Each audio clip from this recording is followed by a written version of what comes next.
Greetings everyone, I am Riddhika Drekar from Amity School of Applied Science, and today I am going to share with you my experiences of resume making.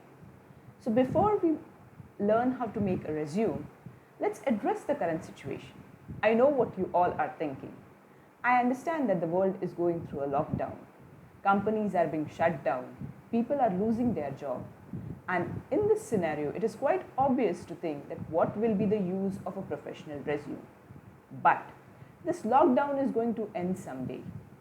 And then the companies are going to start afresh. And at that time, they'll need professional help. Now, that help is going to be you and me. And for that day, we need to be prepared with a professional resume. In fact, rather than thinking negatively about the situation, why not take a positive look and use this lockdown period to develop a few technical and transferable skills, acknowledge the hidden qualities that we have and list them all on our resume and prepare ourselves for a better future. Now, in order to do that, let's begin by learning how to make a professional resume.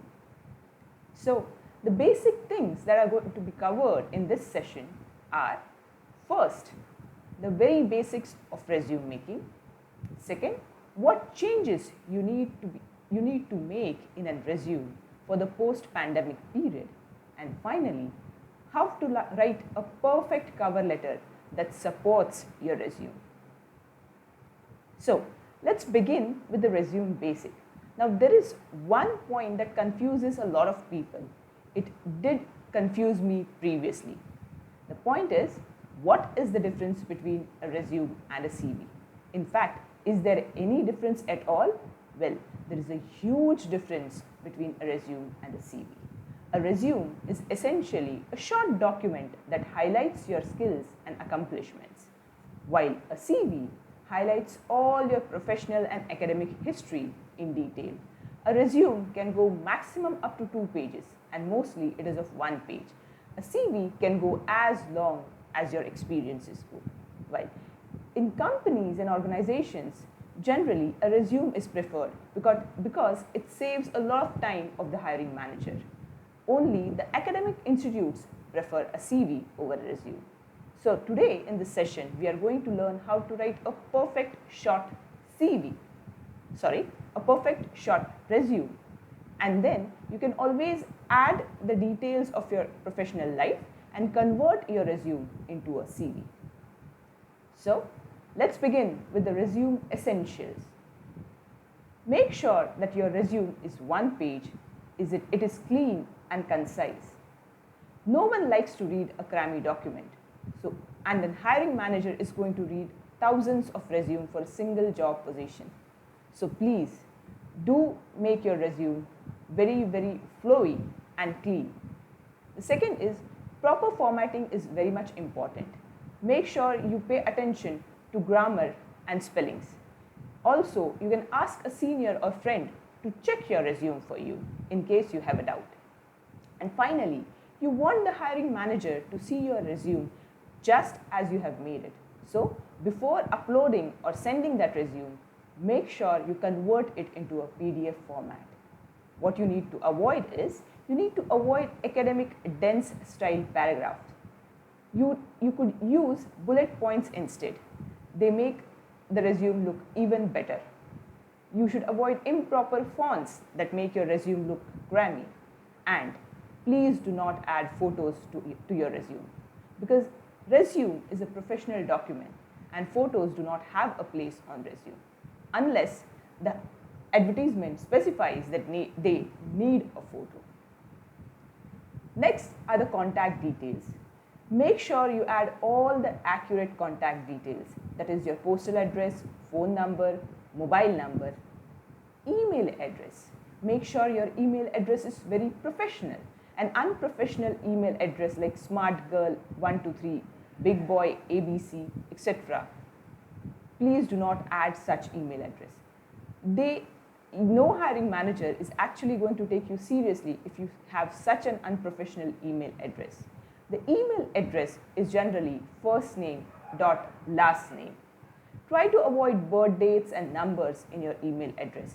They make the email address a bit too complicated to remember. And finally, if you have a LinkedIn account, do add a LinkedIn link to your resume. Now, it is very important to have a LinkedIn account because it gives you an idea of different companies, the work culture of different companies. You can always develop professional contacts, and you can also learn about new job openings. So if you do not have a LinkedIn account, do make one and then include the link in your resume. Next, we come to the most important point, and that is the professional summary. A hiring manager has about 5 to 10 seconds to read and evaluate every resume. And he reads the resume from top to bottom. That means the topmost part of your resume should be very catchy. And it should have all the details of your accomplishments and why you are fit for that job. Well, a professional summary comes first and foremost in your resume. It is essentially a brief advertisement of your accomplishments. Next, it can also double as your elevator pitch. Now, what is an elevator pitch? Suppose you are in the corridor of a company and you meet someone whom you want to make a professional connect with. Now, that person is not going to arrange a meeting for you. All the time you have got to connect with him is the time when he's traveling from an elevator. And that is mostly 30 seconds. Now, in 30 seconds, you can speak a maximum of 70 words at the normal speed. So, your professional summary or your elevator pitch is that small advertisement of yours that is completed in 70 words. Now, you need to convince the other person that you are fit for a given role or you are a very accomplished person in these 70 words. And that 70 words make up your professional summary or elevator pitch. Or also, that is the answer you give an interviewer when he asks you, tell me something about yourself. Now, how to write this important part of your resume or your elevator pitch or your professional summary? How do you write it? Well, in it, you basically answer just 3 questions. And what are they? First thing is, who are you professionally? These are your accomplishments, what you have learned, in short. This is also the answer to the question, how you are perfect for the job and what you will add to the job if you are given one. Finally, what do you want? What do you plan for your future professionally? Where is it that you see yourself after a few years professionally? And finally, why should the employer care? This is a very important question you need to answer.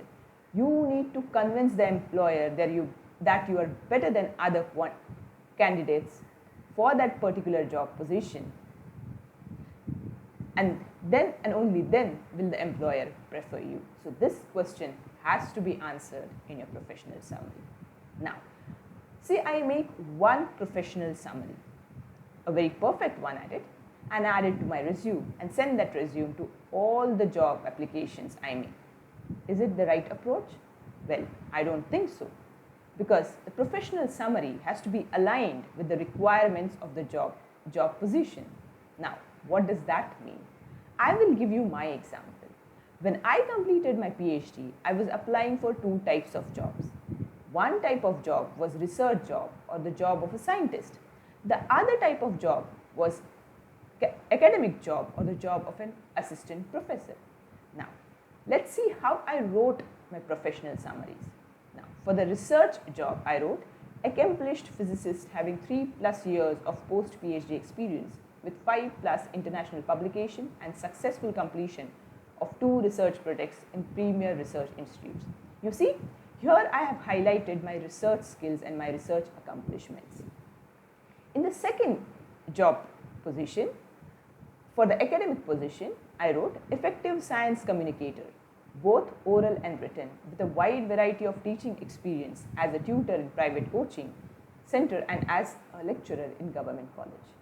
Here I have highlighted my communication skills. So basically I am the same person, but when I write a professional summary for 2 different job positions, I have changed the professional summary drastically. Now, suppose if I am applying for an academic job and I claim that I can handle a whole space station, the hiring manager or the company is not going to care, because what they expect from their candidate is to handle postgraduate students, is to teach postgraduate students. So they want a person who can easily communicate science to their students. They don't want someone to handle a space station. Hence, always align your accomplishments with the job position, and always tweak your professional summary little bit for every job position, if not change it completely. Now, this was the first major part of your resume. Now, the second major part of your resume is your work experience. So, while writing your work experience, please try to avoid technical jargons, your day-to-day duties or routines. Then, what is it that you write in your work experience section? Basically, you note down your accomplishments during your past jobs. So, for example, if you are applying for a manager position, what is it that you will write? You will tell them about the number of team members you have managed, the number of projects completed, the number of clients gained, the percentage of profit made. So basically, you will write, manage 10 plus people for 15 projects, achieved 25 clients for the company, and made a profit of 10% for each project I handled. So now, this is going to be a section of in your work experience that the hiring manager is going to be interested in, because he wants to know what is it that you can accomplish, and this quantitatively answers his query. So now let's say you are not a professional, you are just a fresher out of your college and you do not have any work experience. What is it that you write? Now, instead of work experience, freshers can note down their accomplishments. And what are your accomplishments? Well, have you participated in any competition, be it essay, elocution, drama, music, sports, etc.? Well, if you have participated and if you have won, you have to club your victory or your accomplishments with the skills that you have learned during those competitions and write them down. For example, learn the leadership skill while leading my hockey team to victory for 3 state level competitions, or learn the management skill while handling the tech fest of my college, or learn the communication skills while when I won 4 debate competitions at the state level. So this is the way you write down your accomplishments. Now, what if you have never won anything? But you have participated in the competition. Well, participation is also very important, and you can always write that I represented my college for 3 debate competitions at the zonal level or at the state level. Representation is also an important quality, because that too develops a lot of soft skills. Now, that was the completion of second major part of your resume, and that was your work experience or accomplishments. Now we come to the third part, and that is the part of skills. Now these are the things that the hiring manager is most interested in. Skills are of 2 types. Either they are soft skills or transferable skills, or they are hard skills or technical skills. Now, soft skills are the skills that highlight your personality trait and behavior. They are the skills that you learn through the course of your life, while hard skills and technical skills are the skills that emphasize your knowledge. These are the skills that you learn at school or college. It is very important to mention and highlight the skills in your resume, because that is what the hiring manager is looking for. Now, you can include the skills in 2 ways. As I said before, either you can club these skills with your accomplishments or work experience section, or you can write them down separately, list them like in this way, and self-evaluate yourself for the skills. Now, while you self-evaluate yourself, please make sure that you are being truthful. Bluffing is not going to help you get a job, because if they find out, it is going to make a very bad impression, and you are most definitely going to lose your opportunity, and also going to lose the most important thing, and that is the trust of the company. So please do not ever lie on a resume. Now we learn about these skills in details.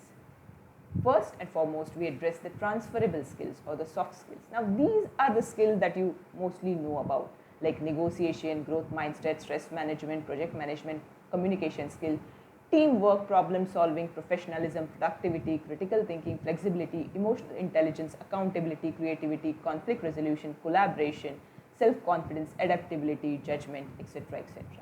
Now, most of you know what these skills mean. There are a few new words and we will address them. The first being resource management. Now, no matter how big institutes we have worked in or had our education in, we always have faced a crunch of resources at some point in our life. Now, the way in which we have managed our job despite this resource crunch is the parameter with which you evaluate yourself for resource management. Now, the person who is very good at resource management gets very good results despite less resources. Now, the second important skill is product knowledge. We always buy a lot of products in our life. However, how many of us make sure that we know the specification of the product? I'm pretty sure a very few people know the specifications of the product that they buy. Now, those people are the people who have the quality of product knowledge. To actually know and understand the specification of any product is the skill of having product knowledge.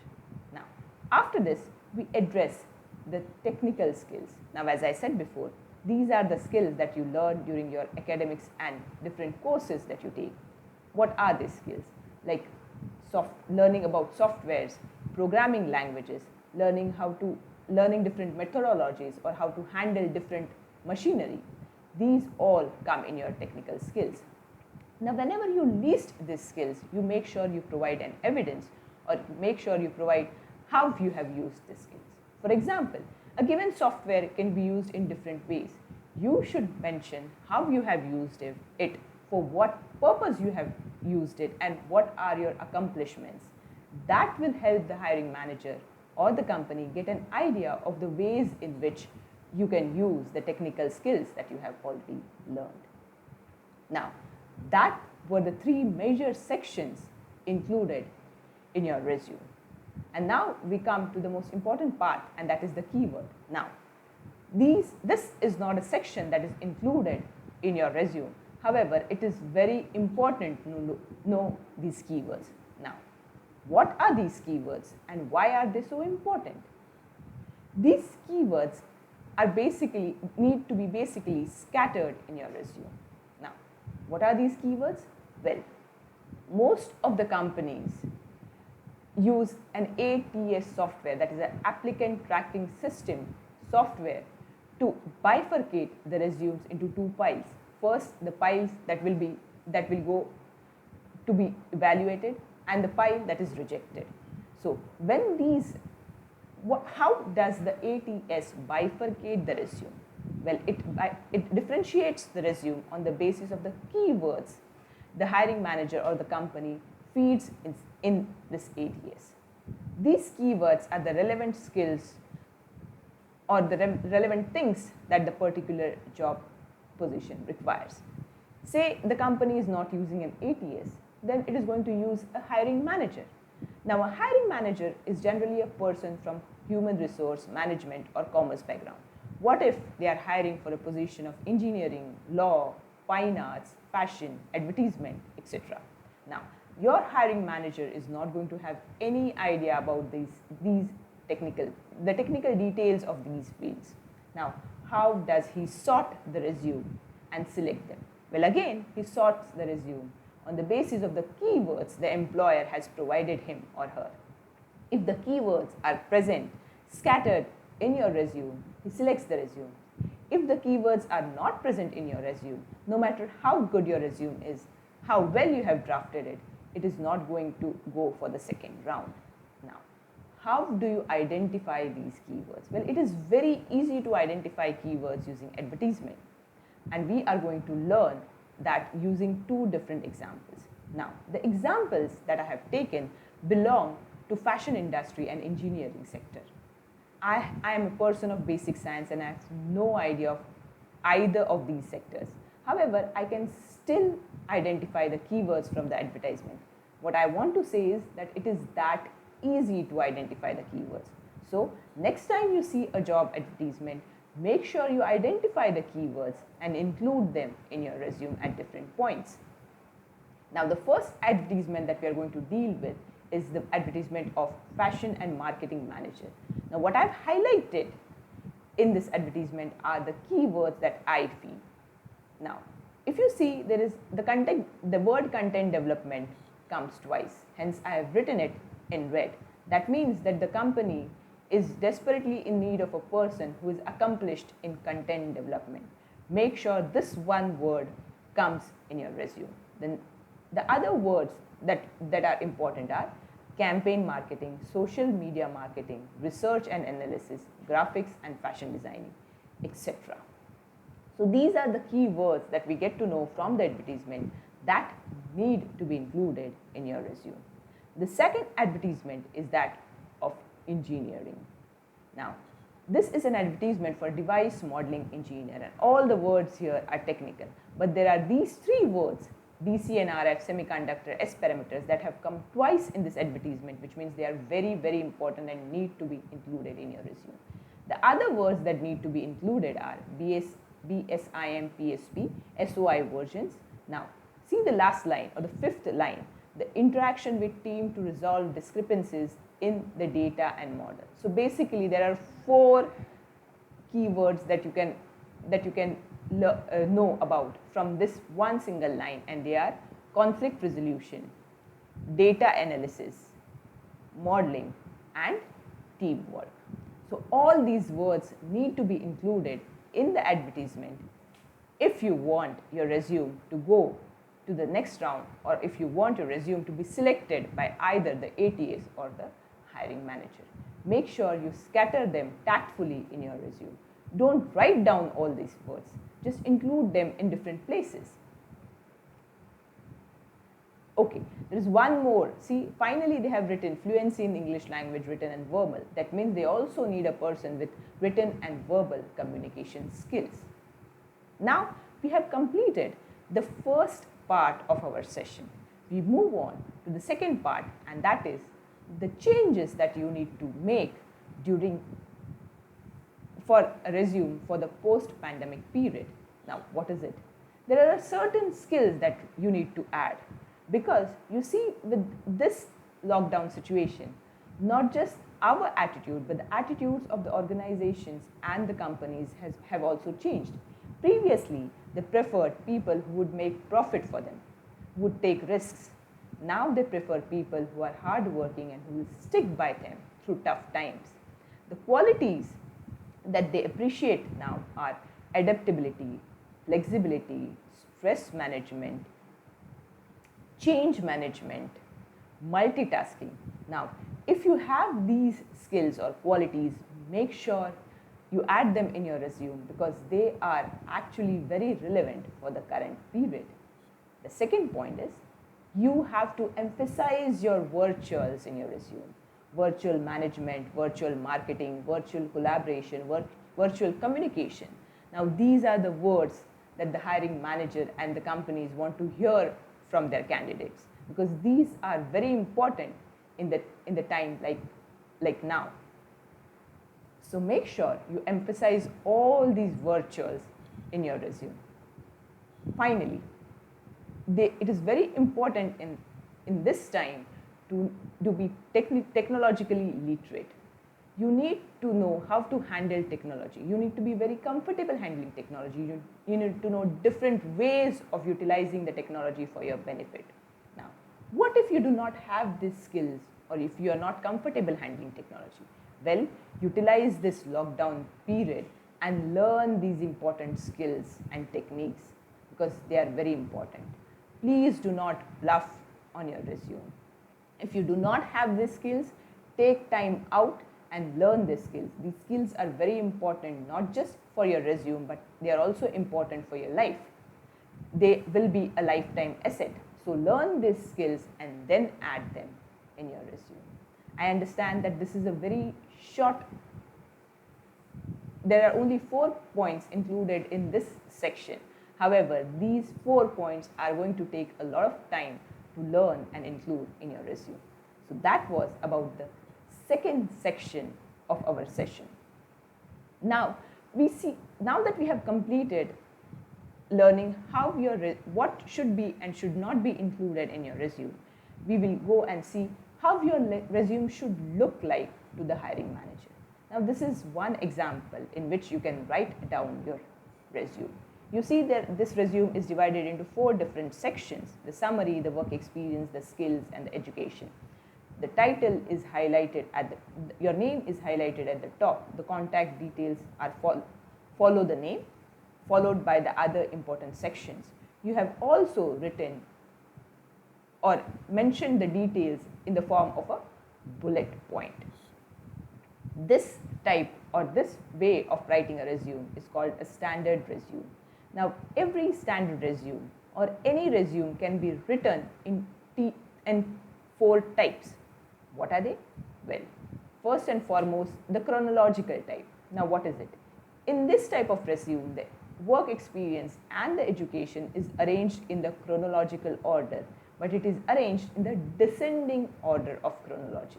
So make sure you mention all the years, and these years are in the descending order if you are writing a chronological resume. Next is the type is the functional resume. Now in this resume, the work experience and the education section might not be written in the chronological order, but it is written in such a way that it highlights the relevant skills for the particular job position. So the most relevant skill for the job position will be the topmost, no matter when you have earned it, followed by the less relevant skills. That is the functional format. The third format is a combination format. It is a combination of chronological resume and a functional resume. Here, everything is arranged in the chronological order. However, rather than the job positions and the institutes, the qualities or the skills that you have learned while gaining that work experience are highlighted. And finally is the targeted resume. Now this resume is for people who have a lot of experience and they cannot include it in one page. Now what do these people do? Well, they look at the job requirements of the particular job position and chuck everything that is irrelevant just out of the resume. And in that way, they shorten their document and add only the relevant skills for a given job position. So they are targeting a particular job position. Now such types of resume are called as targeted resume. Now there is another way apart from the standard way for writing all these 4 types of resume, and that is quite popular nowadays, and that is a sidebar resume. Now you see in this, a single page is divided into 2 different parts. That is, a sidebar is included in your resume. Now this example has just one sidebar and the page is divided into 2 parts. However, for a sidebar resume, the page can also be divided into 3 parts and one single sidebar, but I feel personally that makes the resume look a bit crammy. So what I prefer is a sidebar resume where the page is divided only into 2 parts. This given resume example is also an example of the combined resume. You see all the work experience here are arranged in the chronological order. However, instead of highlighting the job positions, what they have highlighted is the skills that they have accomplished during that work experience. So this is a combination of functional as well as chronological resume, and hence it is actually a combinational resume. Now, one more point that needs your attention is this, the final part, in which the person has noted down or listed down the skills he has achieved and has self-evaluated himself or herself for all those skills. Now, make sure while you do this, you are very truthful to yourself and you have evidences to explain why you have given yourself these many points for a particular skill. That is it. That was all about the resume. Now we move on to the final part of our session, and that is writing or drafting a perfect cover letter. Now, a cover letter is one more chance to convince your hiring manager that you are fit for a given job. So don't miss that chance and write a perfect cover letter. Now, how is it that you write a cover letter? Well, first and foremost, you need to address a person. Dear sir, dear madam, respected sir, to whomsoever it may concern. Well, these are not the right way of addressing any person.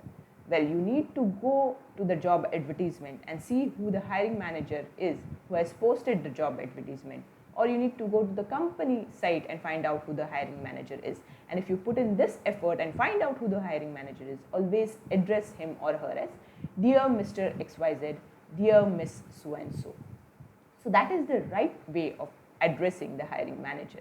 If you do that, the hiring manager most definitely is going to be impressed and is going to give a few more seconds to your cover letter and your resume. That means your chances of being selected for the next round have increased slightly. Second is, keep it concise.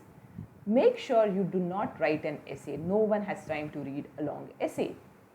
So you have to keep it very, very short. Finally, write a professional document, but do not forget to make an emotional connect. Remember, the company does not need robots for their job. What they want is humans to do their job, and hence an emotional connect is very, very important. That does not mean you should make your cover letter a bit too flowery or sugary, no. But how do you add an emotional connect? Well, the first way of adding an emotional connect is by addressing the hiring manager by his or her name. That way they are going to realize that you have acknowledged the efforts they have put in to post a job advertisement. Now, there are other ways, and we are going to look at it in this part. Now, what are the contents of a cover letter? What is it that you should or should not include in a cover letter? Now, first and foremost is the first or the initial paragraph, and that includes your introduction. Introduce yourself, who you are, in the first paragraph. Also add a referral if you can. What is a referral? Well, if you know someone in the company, or if you have any professional contacts in the company via LinkedIn, please make sure you add them in the first paragraph of your cover letter itself. And how do you add them? Mr. XYZ or Miss XYZ ABC helped me or encouraged me to apply for this job. This is going to work for your benefit in two different ways. First, the hiring manager is going to know that since you have an internal contact, you know all about the working of the company or the work culture of the company. And second, in case the hiring manager or the company needs any more information regarding to you that is not given on your resume, he can always contact your referral. So this was about the first paragraph. The second paragraph is the answer the question why you are fit for that role. Now, it is very tempting to just copy off your professional summary or elevator pitch in this part, but please do not do so, because it is going to make you look very, very lazy, which is not a very good thing. So what you do is you write a fresh paragraph wherein you emphasize what abilities you possess that will help the company to grow, what abilities you possess that make you fit for that given role. Remember, you have to tweak or write your professional summary, but you have to write it in a different way. Copying is not going to help. And finally, make sure you address why you prefer this company or organization. You have hundreds of job advertisement every day, but why would you apply for this particular job? Now, to find out more about the company or the organization, what you need to do is you need to go to their homepage, find out more about their work culture, the way they treat their employees, their aims, their motivations, the way they work, etc. And there is going to be something that you're going to like in this part. And make sure you mention it in your cover letter. I would like to join your company because I appreciate these points of your company, or I'm looking forward to working in your company for these reasons. Now, This will make the company realize that you are actually very much interested in that job position and you have researched that job position. And most definitely, this is going to make that emotional connect with the company and they are going to prefer you over the other candidates. Now, we have completed almost all the three sections of this session. And I understand that we have done a lot, we have covered a lot. So let's just have a quick recap. First and foremost, pay attention to details, add correct contact details, check for your grammar, spelling mistake or formatting. Draft a persuasive document rather than writing down your duties, routines, and a list of boring works that you have done. Make the document persuasive. Persuade the hiring manager in hiring you. Customize according to the position and company. Make sure you change or tweak your resume according to the position that you are applying for and the company where you are applying for. Quantify your accomplishment. Add all the numbers that in your accomplishments. They help the hiring manager to evaluate you. Support the skills with evidence. If you have written that you possess a certain skill, explain how you have learned it. So always support a skills with evidence and please do not lie on your resume. Do not forget the keywords. And finally, once you have made your resume, read the advertisement carefully and make sure you add all the keywords that are present in that advertisement in your resume. And if you want to connect with me, these are my details. Now, this session or this video is a part of a webinar that was arranged by Amity University. Now, during the webinar, I had a few questions and I want to address those questions right now in this video. So, we go towards the questions that I was asked and the way I would like to answer them. Now, the first question was, how long is a CV? Okay, so the CV, as I said previously, can be as long as your work experience go. But think about it from the hiring manager's point of view. He's going to skim through your CV. He's going to read your CV. And if your CV is like 10 to 12 page long, he's going to get bored with the technical details. Now, a long CV does not necessarily mean you have a lot of skills. It actually means that you cannot represent yourself in short. Well, that does make a bad impression. So, if I were to write a CV, I would manage that CV in at most 4 to 5 pages. The second question, should I include an abstract, a project abstract in my resume? Well, I do not think you should include a project abstract in your resume for these reasons. First, a project abstract is very, very technical and hence it is very boring. And second, it is going to take a lot of space that you do not have actually in your resume. So you should most definitely add something regarding to your project. Now, what is it that you add? You add the accomplishments that you have had, the results that you have achieved, or what help your project has done to the society. You can also add the technical skills or the soft skills that you learned during that project. If you have done this project in a premier institute, please mention the name of that institute and the person you have worked with. That is going to work in your favor. The third question was, how important are soft skills and what if I have very little technical skills? Well, soft skills are very important because they are the skills that you learn through the course of your life. No one can teach you these soft skills. Technical skills can be taught, and the hiring manager is most definitely more focused on your soft skills because these are the skills that are going to help the company.